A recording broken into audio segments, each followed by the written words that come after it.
მოგესალმებით. ახლა ვიმყოფებით ჰააგაში, მაურიცეისის მუზეუმში.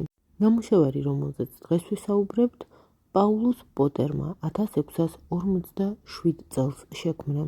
ჰოლანდიის ოქროს ხანის მხატვრები ხშირად ხატავდნენ პეიზაჟებს. ხატავდნენ მდინარეებს, პოლდერებს, ხეებს, ზღვას. შეგახსენებთ, რომ პოლდერი ჰოლანდიაში ჩრდილოეთის ზღვის დაბლობის სანაპიროს ამოშრობილი და დამუშავებული მიწის ნაკვეთია, რომელიც ზღვის დონეზე დაბლაა და წყლით დაფარვისგან ჯებირითაა დაცული. ცნობილია, რომ პაულუს პოტერი ხშირად ხატავდა ცხოველებს. როგორც ხედავთ, ამ შემთხვევაში მან კომპოზიციის ცენტრში ხარი გამოსახა. ამ საკმაოდ დიდი ზომის ნამუშევარზე კარგად იკითხება ბუზების გამოსახულებებიც კი, რომლებიც ხარს თავს დასტრიალებენ. ხედავთ, როგორ იცვლება ამინდი. სასურათე სიბრტყის მარჯვენა არეში ღრუბლების გამოსახვით მხატვარი გვამცნობს, რომ გაავდრებას აპირებს. ყურადღებას იქცევს ცის სეგმენტზე გამოსახული ტოროლა.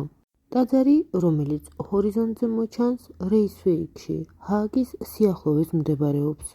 სწორედ აქ ცხოვრობდა მხატვარი მაშინ, როდესაც ამ ნამუშევარზე მუშაობდა. ვარაუდობენ, რომ პოტერი სხვადასხვა ასაკის ხარებს აკვირდებოდა და ამ ნამუშევრის შექმნამდე მან არაერთი ჩანახატი გააკეთა. ნამუშევრის შესწავლის საფუძველზე დადგინდა, რომ სურათზე გამოსახულ ხარს 2 წლის ხარის რქები აქვს. თუმცა კბილები 4-5 წლის ხარის კბილებს შეესაბამება ზომით. როდესაც პაულუს პოტერმა ამ ნამუშევარზე მუშაობა დაიწყო, ის მხოლოდ 21 წლის გახლდათ. პოტერის სხვა ნამუშევრებს ეს კონკრეტული ზომით ბევრად აღემატება. სწორედ ამიტომ ვარაუდობენ, რომ სურათი მან შეკვეთით დახატა. ნამუშევარი პაულუს პოტერის მიერაა ხელმოწერილი. მასზე მითითებულია ნამუშევრის შექმნის თარიღიც. სურათი ამჟამად ნიდერლანდებში, ჰააგაში, მაურიცეისის მუზეუმშია დაცული.